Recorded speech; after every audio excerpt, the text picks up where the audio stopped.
CNBC TV18, embarking on a quarter century of excellence.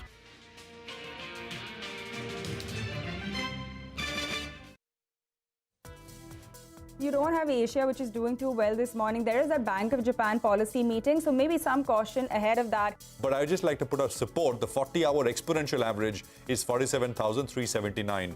So the government over the weekend did reverse decision to ban use of juice for ethanol making. Secondly, it allows mills like us and others to have flexibility and run juice operations. Markets have opened, so I think we need to look at what we are getting. 80 points lower. We are seeing that now rate cuts probably will be much sharper in the US in the next calendar year. Primarily, we are using this capital to augment our capital base and increase our branch network. It does create a sense as to whether there's something on the cards, on the table, in terms of any merger plan that the government may have thought about. So 60% of our inventory will be the value luxury segment.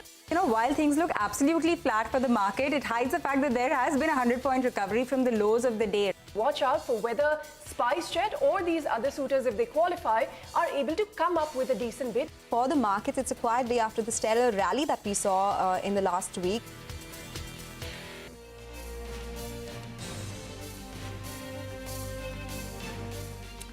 It's quiet out there, let's put it that way. 15 points lower on the Nifty. It's not a go-go, up and up kind of a market we're used to. You're with us here on a fresh new edition of Closing Bell. We're coming to you from the CNBC-TV18 News studios. And it's all boys club today. I'm Prashant, with me, my colleagues Nigel and Mangalam. Guys, hi. Hi. Afternoon, guys. Afternoon. You said it's quiet out there. I wonder, which direction you're looking at. Because, Nifty, it is quiet, but broader markets, they're on fire as we speak. After being quiet last Friday or so, we did have a bunch of stocks rally. And now, as we speak, we have almost 2,000 stocks in the green, for 1,200 which are there in the red. So, looking pretty good, Nigel. Well, that's right. And we have moved in that band about 50 points for all of the trading session on the Nifty itself. But as you said, the broader markets, there's quite a bit of strength. And the Nifty Bank has taken its foot off the pedal. So I think that's one of the reasons why, in fact, the markets are still trading mildly in the red as we speak. But let's kickstart the show and let's find out what the trade should be from here on. Mitesh Thakkar joins us on the show. Hi, Mitesh. Good afternoon. Good to see you in.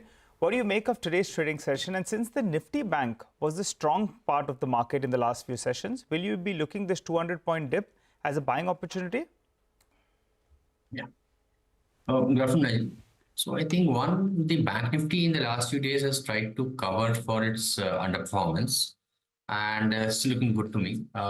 The only thing is that the Bank Nifty also, if you look at the data starting from 23rd of November, which is about a month back, has rallied from 43,500 to 48,000. So maybe a couple of days of consolidation won't hurt here. I would want to buy into dips, but slightly bigger dips. So closer to 47,500, 47,550 is the preferred buying area. Let's see how we get there.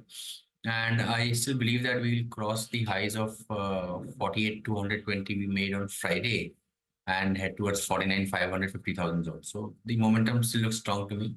And as I said, the buying should be on slightly bigger dips. So maybe today, if not today, then maybe tomorrow afternoon if we get that dip when the market kind of consolidates, I think that will be a good entry point. On the stock side, sorry. Yeah, before we get to the stocks, Mitesh, I wanted to ask you on one of the stocks that you had spotted on Charting Trends, that was IRCTC. The stock is doing very, very well. Now, for those that gain from this sort of, a call from you, they would want to know what you do from here on. So first of all, congratulations on this solid call. And next up, tell us, what do you do from here on IRCTC?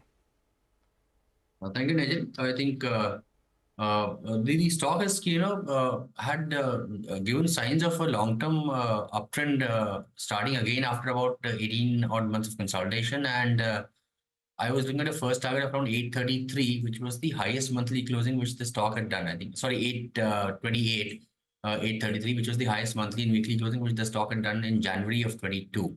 So I think since then the stock had not been able to clear it, and this time there were signs that now with this 18 odd months of consolidation behind us, the stock is getting into a fresh long-term uptrend, which should see it make higher highs. So I think the broad call was that if you take some extension targets on Fibonacci numbers, after 833 was cleared, which is happening today, I was looking at a target of around 1100 odd level. So I think I would still recommend a hold if somebody wants to buy, start accumulating. If you get a pullback to that 830 level, add more and keep a stop below 800. I think from a 3 to 4 month kind of perspective, I think good chance that we'll see 4 figures here. So, and disclaimer that it's a part of my portfolio, so I have vested interest. But yeah, I think, the long-term charts have again started turning up, and that should be very good news for the stock price. And I think, Mangalam, volumes on this one today, by the end of it, should be the highest, at least in the last 2 years. I mean, November of 2021. Today's volumes, there's 1 hour to go, should be the. I don't know if volumes increase now because I think I think it's limit up, right? It's locked up 10%. It's an F&O stock, so it has so it'll move. So I think volumes, cash market volume should be the highest then, say over the last 2 years or so. It will be very interesting to see where this goes, largely because of a couple of factors. One, everyone is playing the travel and related themes as well. The second thing where it intersects is the PSU theme itself. So those are a couple of factors which are working for them. And if you wonder that if this is the only business that they're doing, day before yesterday they did release, their note where they said that they are looking beyond rail catering itself, and they're looking to be the go-to caterer for all government-related, events in the country itself, and that should add to their business, though the mainstay of the company's business will still be, in terms of margins, the internet ticketing revenue. So let's see how that pans out. Currently, the stock doing extremely well. Mitesh, before we, hear your picks as well, I wanted your thoughts on United Spirits. This morning, the stock opened lower because there was a claim made by one of their institutional clients for about 365 crores. Obviously, the company is going to contest it, but seems like the bulls have taken that dip as an opportunity to buy and sip into it. The stock is up 5% from the lows and very, very close to its fresh 52-week high. In fact, Mangalam, while technically the 52-week high was around 1110 and today we got a high of 1109, I think the stock is giving all signs of a possible breakout because, the 1110 high was made on Thursday and Friday the stock had a big fall, which is on 10th of November and ended at 1044. So we've never had a weekly closing above 1100 for the stock. And this week is showing signs of starting beyond that, though it's still Monday and this is the start of the week. The indicator position tells me that I think good chance that we'll see this breakout succeed this time. And therefore, I think, once this happens, the stock is showing targets of around 1160, 1170 from a trading point of view and maybe 1225 from a slightly position kind of a perspective. So this remains a buy for me. A lot of positive crossovers on the indicator charts, positive expansions on volatility indicators. So I think they should see good momentum in the coming few days. I would suggest even buying now with a stop below 1080 for targets of around 1220 if you take it about, if you give it about 3 to 4 weeks of time. Right. Mitesh, we'll come back to you for more. Thanks very much for joining us right now with those ideas. Now, Siemens is the stock we're talking about, is up sharply. The board has approved incorporation of the energy business subsidiary. Vivek is here to provide us some sort of context to this and why is the street excited. Vivek, take it away. Well, absolutely right. On November 15th, the company had informed the exchanges about a 3-step corporate restructuring process that they were undertaking. All of this was necessitated by the fact that Siemens Energy globally was having liquidity issues. So one way in which they could go ahead and get some liquidity on their balance sheet was to sell the stake that they held in the Indian listed arm. So what the company said was that step one would be Siemens AG would be acquiring close to 18% stake in Siemens India Limited from Siemens Energy. Now, this particular step has been completed, and on December 10th, the company updated the exchanges. The second step of this particular corporate restructuring was the fact that along the lines in which globally, Siemens Limited as well as Siemens Energy are separate listed entities, even in India, they would be adhering to the same rules and they would be separating and demerging the energy business. So today there has been an update where the board has approved the incorporation of an energy biz subsidiary, and after receiving all the requisite approvals, including that of the shareholders, there will be a separate listed energy business of Siemens Energy. Now, what are the key events to watch out for? Number one, analysts expect this particular deal or this particular demerger to be completed in calendar year 2025. Can this be done? And more importantly, what will be the shareholding of the demerged entity? Once it demerges, most likely it will mirror the shareholding of the current listed entity. But going forward, how exactly will that pan out is something that the street would look out for more clarity from the management. And lastly, there's also a development where the company had mentioned that up to 5% of the stake could be used as a corporate guarantee. So again, that is something that we still need more clarity on. Okay, Vivek, thanks very much for that. That's Siemens India and a pretty detailed explanation of what should follow from here. Deepak Shenoy is with us now from Capital Mind. Deepak, good to have you with us here. Thank you for your time. Just wanted to start with, actually not the secondary market, the primary market. I mean, I remember at one point you used to look at some of these IPOs, etc. As well. I mean, at least to provide some insights and what's looking good, what's looking bad, what's looking ugly. I think there's some 8 IPOs this week. Some, of course, being carried over from last week. Any good ones, exciting ones viewers should know about, should apply for? To be fair, I haven't even looked at the IPOs. I mean, as a PMS, we can't apply for them. So to that extent, we're not, we aren't interested. But some of these IPOs actually, tend to be, they bunch towards the end of a bull cycle where, a lot of interest comes in. We haven't seen any really big numbers yet, I think. I'm not sure about whether EBIX is this week, because EBIX, I think there's been an issue in terms of the parent declaring for bankruptcy in the US. So I don't know how that impacts that particular one. I don't know that it's this week, but I do know that a lot of IPOs, even in the SME exchanges, have been seeing a lot of interest, so much so that they're greater than some of the main board IPOs itself. So I currently say that, IPOs in general, I think Samir Arora put this best, if you get allocation, you don't want it. And if it's a really popular IPO, you don't get any allocation if you want the company for whatever price it's selling it for. So we are actually more interested in what happens after it lists. Many of these companies, after they list on the IPO, they tend to dip after a month or so, and then come back and recover. And by that time, you'll get a quarterly earnings release, and you'll be able to analyze the company a little bit better. So we typically would buy into an IPO just a while after it lists. Even though we give up the listing gains, that's fine. I think the IPO game is more like, people are just punting on it for listing gains and for that luck that they might be able to get allocation in case an IPO is heavily oversubscribed. I don't generally recommend that. I don't think you should invest in IPO just for listing gains. But my thing is, people make money in all sorts of ways. So right now, just frenzy is happening. It's a fag end of the year. I think, just enjoy the ride. I just hope it's not the fag end of the boom, as you put it. As you began by saying. I mean, actually, I remember I was sort of moderating a panel with Mr. Ramesh Damani as one of the panelists, and somebody in the audience towards the end sort of said, when we were taking questions, he said, well, I have a company, what's the best time, and please guide me how to do an IPO. Mr. Damani said, well, do it now. Go tomorrow, file papers, do it now, because this is the best time to get it. But there's also a cautionary tale in that sense, right?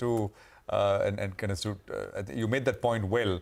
There is a bit of a frenzy happening, although there are some new and good sort of unique business models which are also coming to the market. So it's not one size fits all kind of a situation. We were talking about Siemens, Deepak. Any thoughts? Vivek was explaining what's happening there. Do you own it? Any thoughts at all?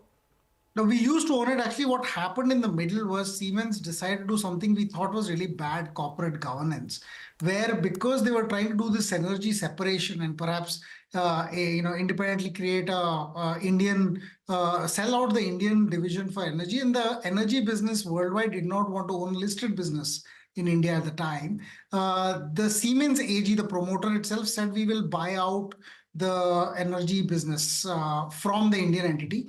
But this entity was being bought at a fraction of the market valuation of Siemens India.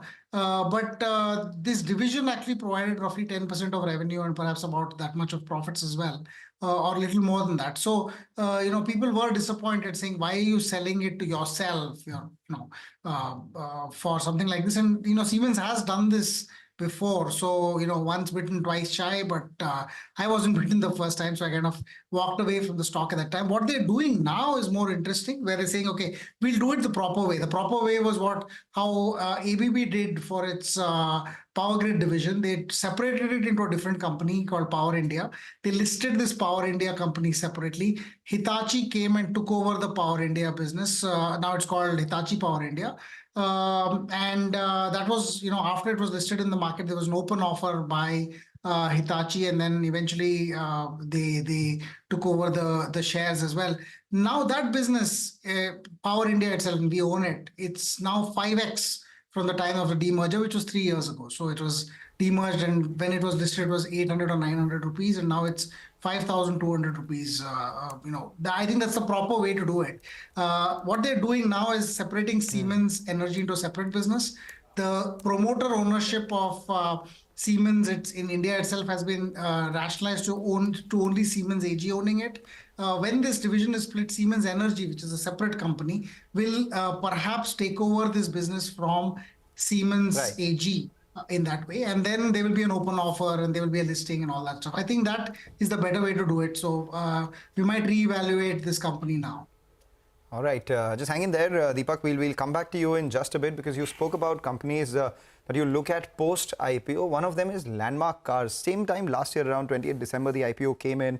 The stock, the issue price was close to around 500 odd rupees. Since then, it's been a big gainer, more so in just the last couple of months or so. And today as well is sitting with a solid gain of nearly high single digit. It's received an approval coming in from Mercedes-Benz India for opening a workshop at Hyderabad, and also an MG Motors showroom in Ahmedabad.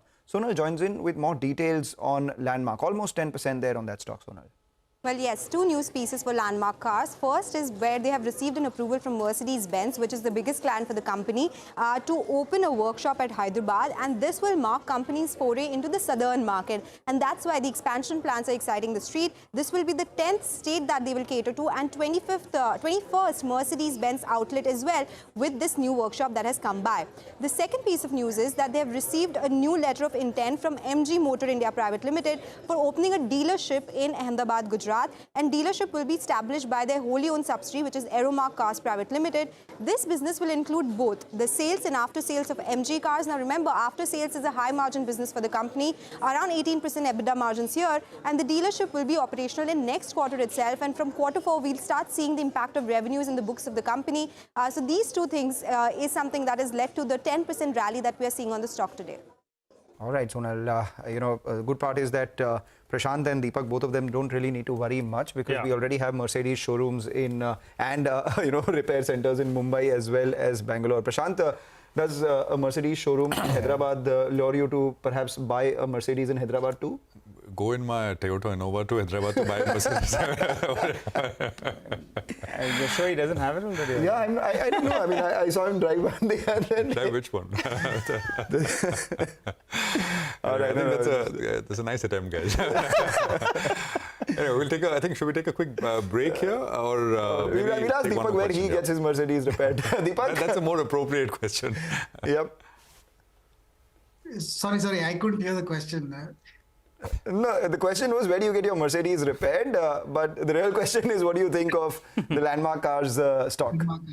No, it's actually surprising to me that people, Hyderabad is way richer than Bangalore, to be fair. I mean, in terms of number of people that possibly own Mercedes cars, it's surprising they didn't have one, a workshop to repair this. So I was surprised. But yeah, I think it's all good. The money in cars is in service, really. And until we get all electric, I think servicing is where the money will come from. So Landmark should, see incremental revenue. I haven't analyzed the company, so I don't know how much impact it has on the car, but it does seem to show strong price action. So definitely, when that happens, it's a signal for us to analyze the business a little more. So I'll probably come back with more details next time.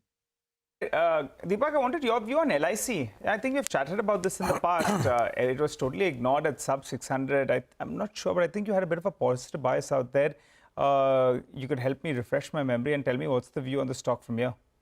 Yeah, I've been bullish on it for a while. It was my second largest position in the PMS. So I think one of the things is that LIC is a complex business, but largely a participating business. Most insurers you have are non-participating policies. You know, the money backs and all of those stuff, that the guaranteed return kind of products where typically you get a 4 or 5% IRR. Sorry. So LIC itself is moving towards non-par, where non-par, all the profits above can be kept by shareholders. They were only about 7%, now they're about 10.5% non-par. They will earn 45,000 crores plus of profits this year, according to my calculations, and that at a valuation of roughly 400,000 crores is what it was then. Now it's about 450,000 crores. Should be a very reasonable multiple. Also, from an embedded value perspective, they're valued at like 0.8 or 0.7 times embedded value. HDFC Life is 3x. They are reasonable. I mean, of course, they're losing some. They've lost some market share in the last few months. I think they will, as they prepare their agents for more non-par, they will get better. A lot of one-timers go away. They increase their profit share from non-par from 5% last year to 7.5%, and next year it's going to be 10% from participating policies, that is, which is the bulk of their income, and that shows up in Q4. I think this way, LIC is probably going to be a 50,000 crore and among the top 8 most profitable companies in India in the next, say, in the next 2 years. And I think that's, it's a business that's worth keeping for a longer time, and I think it'll get revalued as more information starts to be available. Okay, so the next time we speak, we will not only have your views on Landmark, but with the profits that you've made on LIC, perhaps your views on the Mercedes car as well, Deepak. Thank you for joining in and giving us your views on a whole host of sectors, stocks and ideas itself. That was a telling chart, actually, the comparison between HDFC Life as well as LIC. Before this month, we had... Before the start of this 1 month, we had HDFC Life, which was doing a lot better than LIC. But the last 1 month or so, LIC has outdone everyone else. And now that underperformance has been, that's the chart, that has been more or less taken out. Both of them up around 16-17% for this year itself. Take a short break. Come back on the other side. We have Amit Jaswani from Stallion Asset on the other side.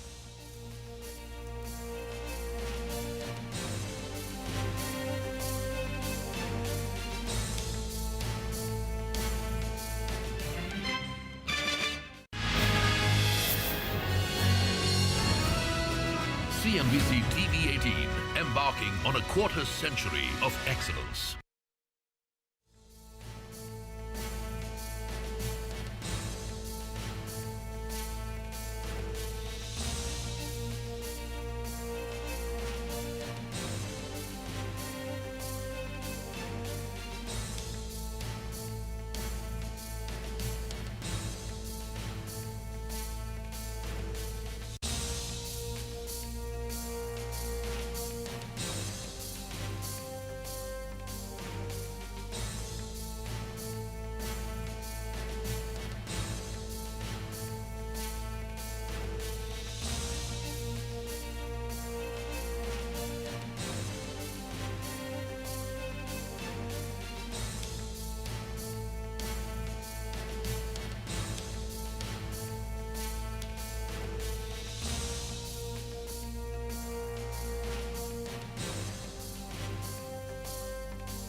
CNBC-TV18, embarking on a quarter century of excellence.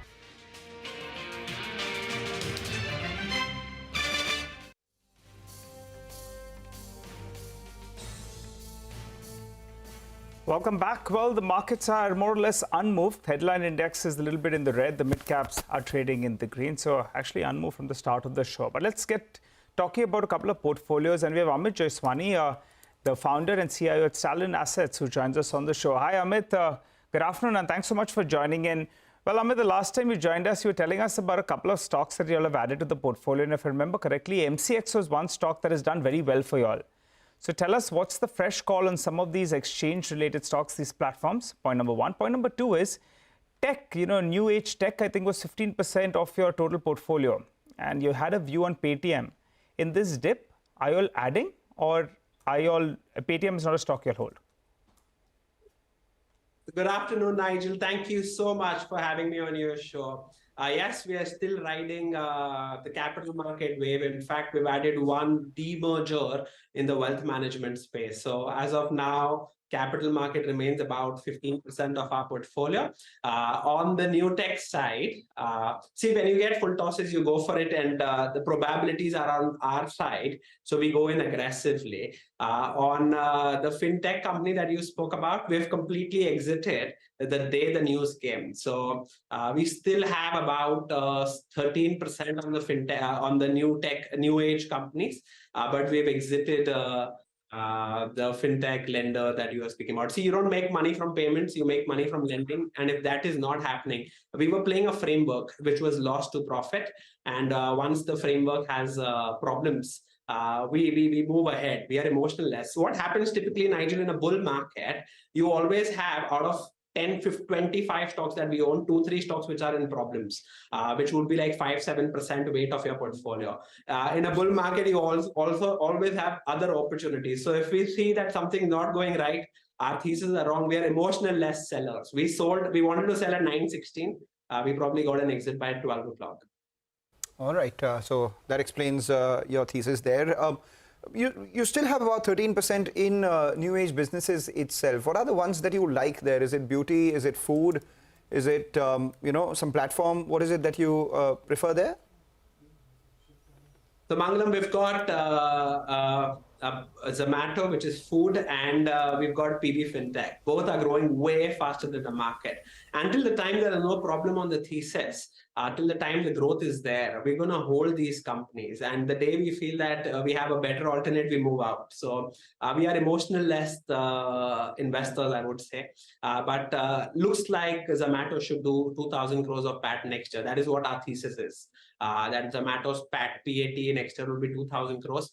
Policy Bazaar should be PAT positive this quarter onwards, like Q3 onwards. They've already guided this on the con call. So that is the thesis. It's a framework that we use. We bet on frameworks and we make decisions based on these frameworks. And for now, we are holding both Paytm and Policy Bazaar and Zomato, and we've sold our Paytm positions completely.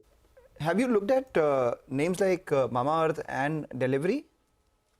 No, we don't have any exposure there. Mamaearth, the supply should be a lot next year. So we like how they are buying small brands. Like they bought Dr. Shade for 5 crores. Today, revenues are in 3 years, 150 crores. They bought one more brand, Aqua. My apologies, I'm not good with beauty, so I don't remember the name. But there, the ARR is 350 crores in no time. So they're hyperscalers. They're scaling up well, but we don't have any positions. And valuations are also not super cheap. So, but you're getting such good full tosses that everything is relative in our business. We look at alpha opportunities, and Mama doesn't fit the basket yet, but we're tracking their execution aggressively. Delivery, the growth rates don't fit our criteria. See, the reason why you buy these tech companies or you pay very high valuations is because of 40%, 50% growth. And if you don't find that kind of growth rate, then you would be better off being with traditional players. And delivery growth rates have been very poor at 9-10%. So we're not interested in delivery for now. Unless it starts growing at 30-40%, we will start looking at it. Got that. Amit, hi, good afternoon.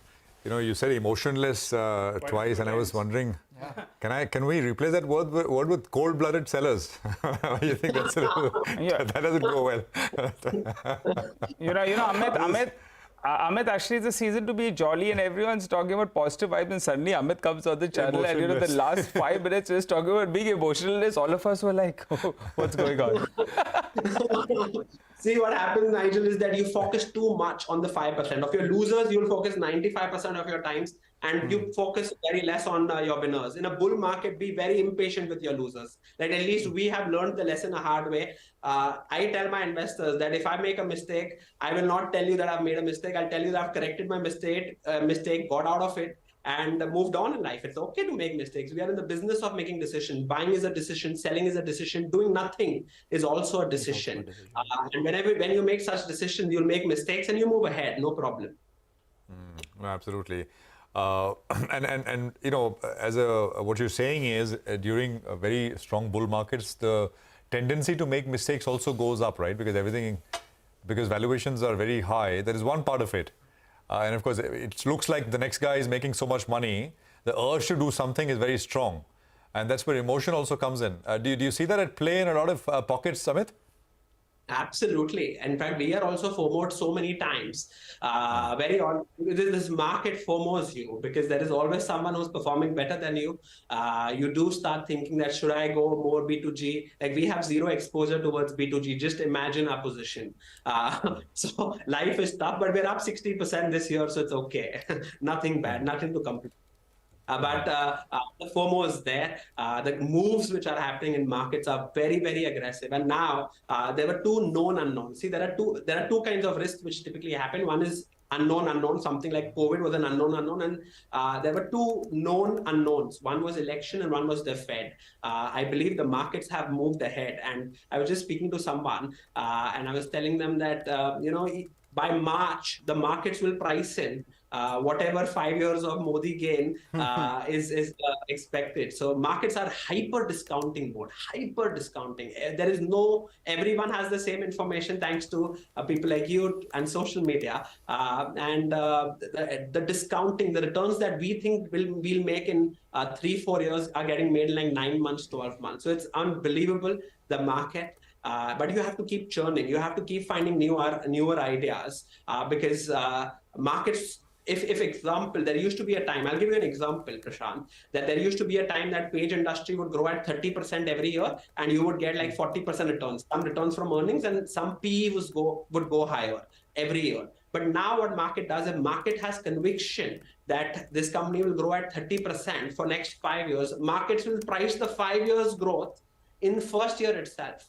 So if you don't sell out and find one more 30% grower, then you will be stuck with that stock because then there is no upside left in that stock. So then let's cut to the chase. Just one thing, Amit. When you said that you are very super quick to sell, right? If something doesn't work out, do you mean is there a function of the price not behaving as you wanted to? Because one is a little more jumpy if one is buying now fresh, something new. At maybe fairly high valuations, and if it goes against you, then you don't want to hang around to find out. Is that or are you talking more fundamental thesis? Something has changed, that kind of thing.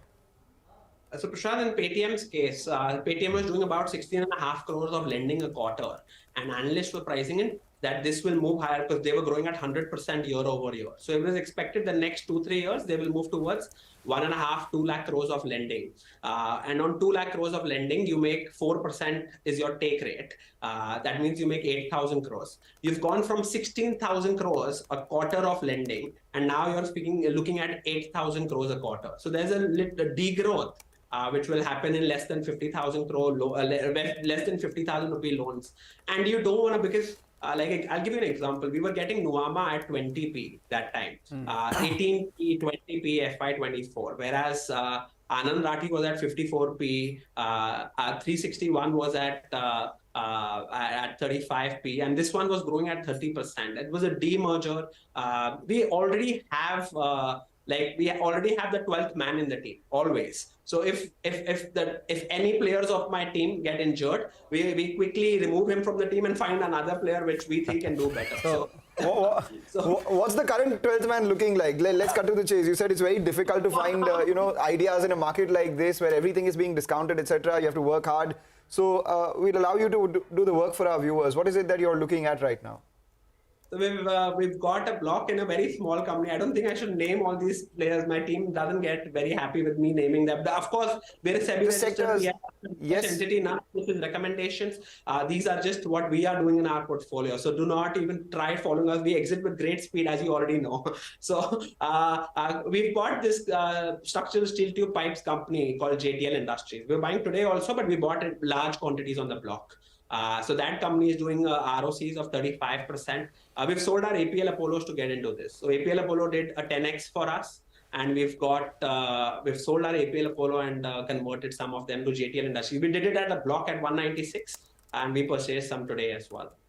We expect decent numbers for the company for next 3-4 quarters.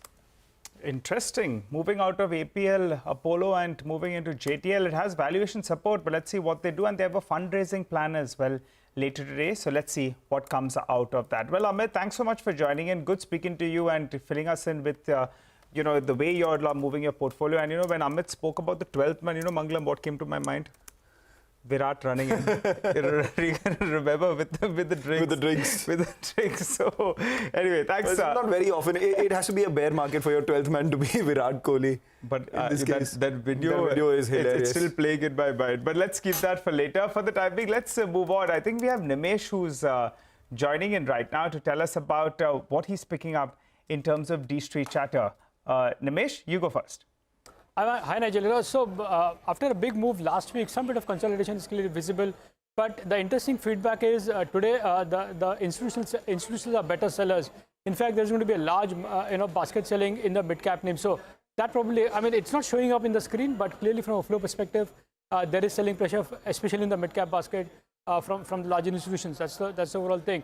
In terms of sectors which are doing good today, the PSU, of course, is been continuously doing good. That stands out, but the pharma index has done well today. The index is at 1%. A lot of individual gainers as well within the pharma names. And on the other side, some bit of profit booking is visible in the real estate stocks after the big move last week. So, day of consolidation, so to speak, but from a flow perspective, unlike the screen, there is selling pressure and largely in the mid-cap space. All right, and individual stocks, Nimesh, what's on your radar today?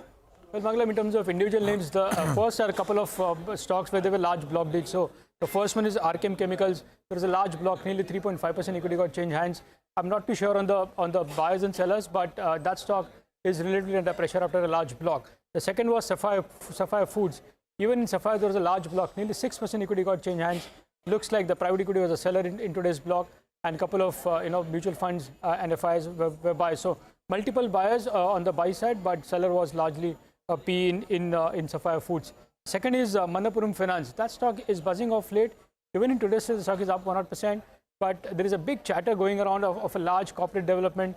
But from a flow perspective, there are sell flows, and in fact, there are MOC sell flows at a leading FIs. So when the stock is up, there is selling pressure from the larger FIs in Manappuram Finance today. The third name is JK Tyre. Big move in that stock in today's trade, up 10%. I understand the company is likely to raise funds by QIP very soon. So watch out for the QIP book in a day or two in JK Tyres. And the last one is Indiabull Housing Finance. Big move the day the stock is come out of the FNO ban. That stock is up 5% and big volumes as well. For the last few days in the delivery, there was some bit of HNI action back in Indiabull Housing. So big move on back of HNI flows, as well as the fact that the stock is out of FNO ban. There was, Indiabull Housing is coming after a break. It had a very large move earlier, and at that point as well, there was some very large investors who'd gotten in. Then, I think a large majority got out, and now I think there is interest back again. 232 on Indiabull's Housing. So it's a cycle high for this one. Nimesh, SJVN is the other one. You spoke about this in the morning. I think there's a downgrade. Stocks under pressure.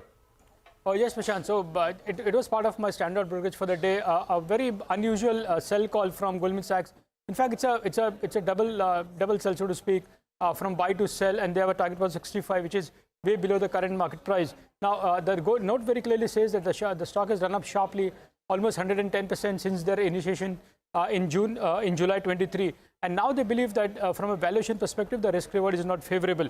In fact, the stock is now trading way above that bull case scenario, which is around 90 rupees per share. And at current price, it captures largely all the RE run-up, which can come in the near future, as well as a full materialization of all the opportunities which are there for the company. So that way, it's fully priced in. Additionally, Goldman believes that the street is not yet factoring in the delay in the commissioning of the two large plants, which is Boxer and Arun 3, which will potentially have an impact on the earnings, and there could be further downgrades going forward. So that's been the key reason they've downgraded the stock today. Valuation discomfort, as well as the fact that there could be earnings downgrade. While they expect that the Renewable Energy Implementation Agency, which is the business which they're focusing on, that can add between 3 to 10% of the current market cap, but this will drag the balance sheet going forward. So on back of valuation concerns, the fact the stock is rallied pretty hard, a double downgrade on SJV and technically. So Goldman has today downgraded the stock to sell now, and they have a target price of 65. Okay, Nimesh, thanks very much for that. We'll take a quick commercial break here. The market's down about 30 points, and the index, at least, it's a quiet day. We'll come back, buy and sell short-term trading ideas with our technical experts coming up on the other side.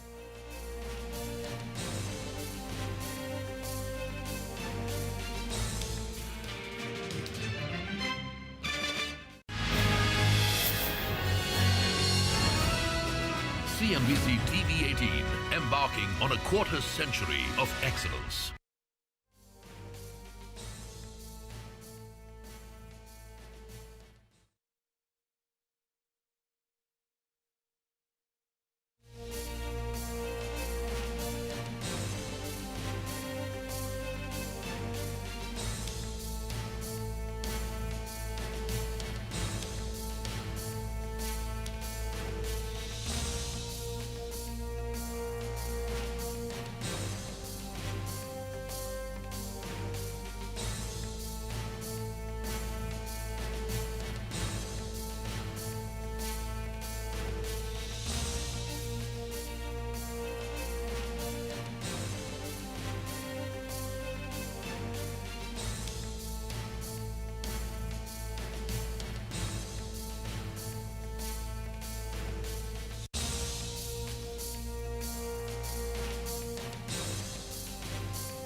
CNBC-TV18, embarking on a quarter century of excellence.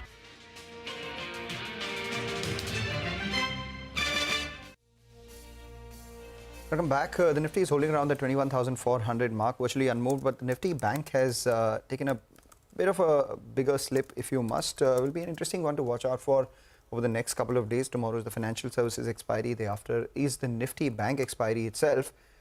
Shipping stocks are doing well. They are at the high point of trade for Shipping Corporation of India, and some traction seen in Angel One as well. Been a big mover, has now moved to the high point of trade. Good time to get in the tomorrow trade. Mitesh Thakkar back with us again. Mitesh, what are you looking to buy today or sell today for a reverse trade tomorrow?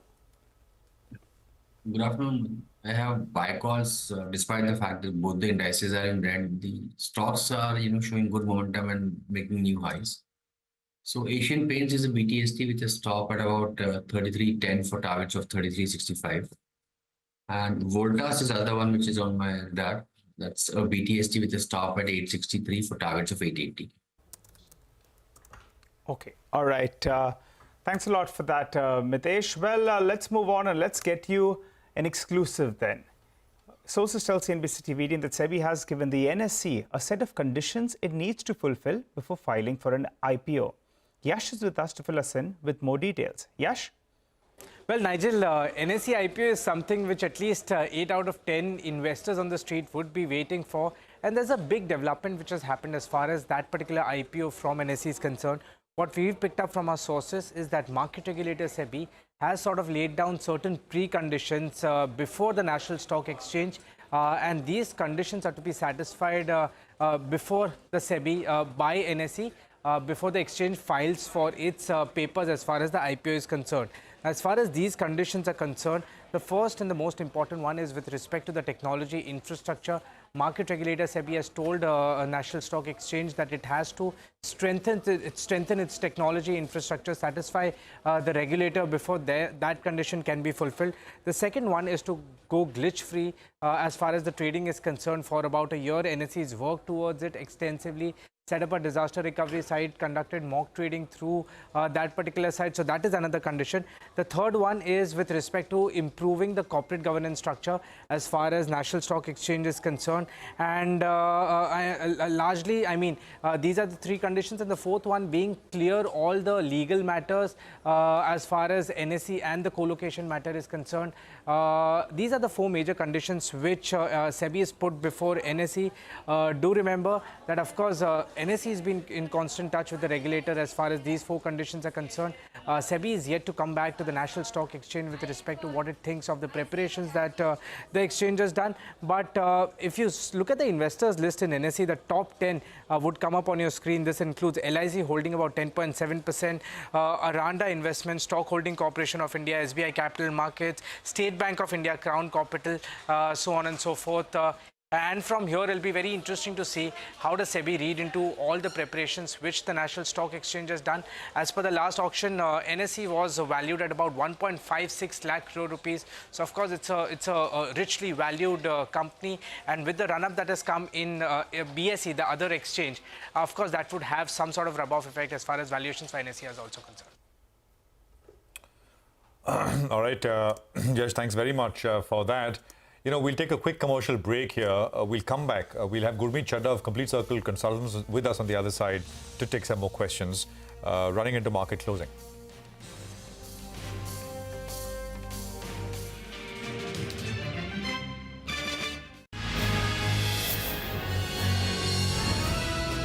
CNBC-TV18, embarking on a quarter century of excellence.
CNBC-TV18, embarking on a quarter century of excellence.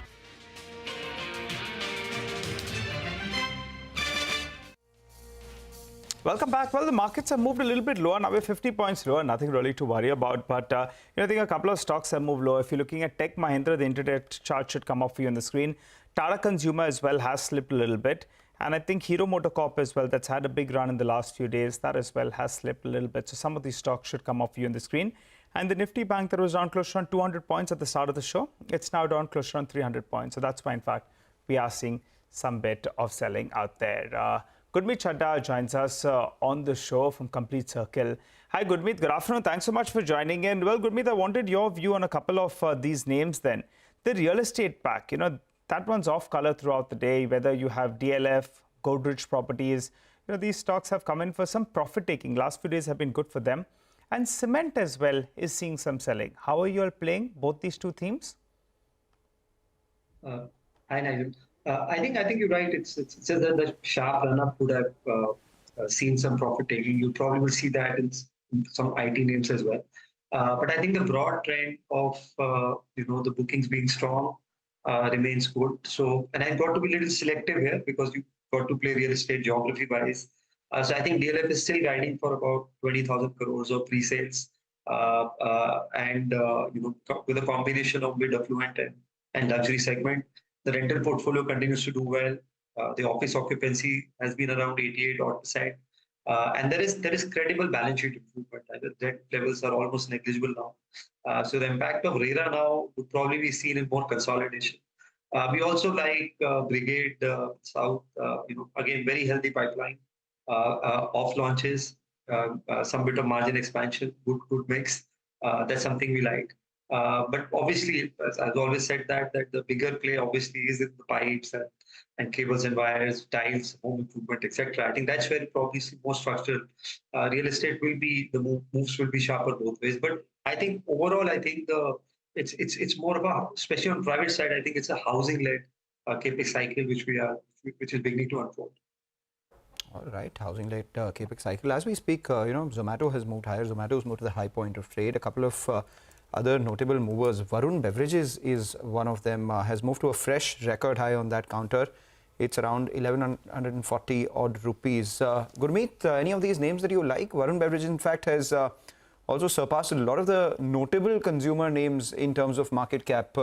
I can think of Britannia, there is, Dabur, Marico, even Pidilite, something like that. It's crossed all of them in market cap. I think it's a spectacular run for Varun Beverages. I think 15, 16 times since IPO, if I recollect correctly. And I think the valuations are, it trades at about 60 times now. But with Coke's entry into alcoholic beverages, you will see probably Pepsi following suit. Also, they made some big announcements just now, to which the stock is reacting. And I think the focus to move into more energy drinks, fruit-based drink, and not being only dependent on soda and cola-based, I think is our strong pillars, and they will enter newer categories. So I think when you enter things like Varun Beverage or Tata Consumer or some of the names, the call you have to take is, can the profits multiply faster against the normal FMCG growth of high single digits? So let's say Varun Beverages make 2,000 crore profit. Can it add another 2,000 crores in 3-4 years? If the answer is yes, probably, so I think I like Tata Consumer and Varun Beverages because in general I like this food and energy segment more, because the potential for growth is much more than the beauty and personal care segment or the hair care segment and some of the other segments. But valuations are rich, so I'll be happy if I get a 5-10% correction in these counters to gradually build position. But these are boring businesses, long-term businesses. A SIP route is better in my view rather than taking a huge lump sum call at these valuations. If you've gone down to a store nearby and seen those, magenta bottles of Sting, you would realize that it's anything but boring. Have you guys ever tried that energy drink, Sting? No, I'm not. Apparently, it's an over 3,000 crore business. Currently, the fastest growing beverage in the country. So it falls into what? What are the sort of competing drink? The competing drink would be charged. So basically, what happened is the energy drink market in India or in the world earlier, was dominated by one large player, which was Red Bull, which was a 70-75 rupee category. These guys democratized the category by bringing it down to 20 rupees. And now, as a result of which, it's been third consecutive year of them being the fastest growing product in the country. Have you tried Sting? No, I stick to the malt. But anyways, great. All right, Gurmeet, thanks for that. We're going to have a chat with you later on as well in the next few minutes or so. But let's start winding down the markets then. Today, in fact, was a bit of an off day or a day of consolidation. Power Grid, ICICI Bank, ITC. When ICICI Bank and ITC, both of them go home with cuts of around 1.5%. That's what puts some pressure on the markets. Also, Infosys, that's the other I in the category. You know, that one as well was a little bit under the weather. What did well? From the two-wheelers, Bajaj Auto came out there and revved the engine, so that was up close to around 3%. Hindalco went on with home with some good gains, and Reliance Industries silently that was holding one end up with a gain of close to around 1%. So pretty good going on that one. But plenty of action, guys, in the broader markets. Mangalam, go for it. In the broader markets, Nigel, you know, we had more stocks advancing than declining, and that is a positive. That is something that, you know, portfolios will be feeling happy today. You spoke about a bunch of I's from the frontline index which were losing. Let's talk about one of the I's in the broader markets which made up for all those losses. It was IRCTC, a big mover, up around 11% to take home in terms of gains.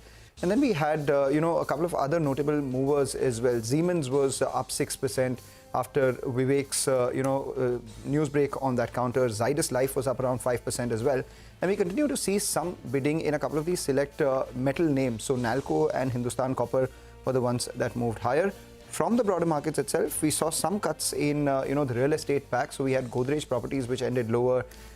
Union Bank was a notable loser with a cut of almost 4%. Some of the PSU banks saw some profit taking as well, with names like Canara Bank as well ending at the low point of trade. Prashant. Well, I think it's been a quiet day, but I think it's a little bit of pullback accelerating towards the end on the Nifty. So we end with about a 50-odd point cut. But it'll be interesting to see, for example, what the cash market figures, etc., are, because last almost 10 trading sessions now, we've had humongous flows. I mean, actually, it's about $3.5 billion, including all blocks and everything else. But some $3.5 billion of foreign money has been put to work in the last two trading weeks now. So will we see a bit of consolidation now? Remember, after that state election rally, which was worth about 4% or so non-stop, the market did go into a bit of a consolidation. But then last week, Wednesday, we had the big news from Fed, and the rally restarted again. So 2 weeks non-stop. Now maybe, let's see, into the year, perhaps some consolidation. 21,410 is where we're at. It's a wrap on this edition of Closing Bell from all of us here. It's goodbye, but markets forward will take up all the action going forward.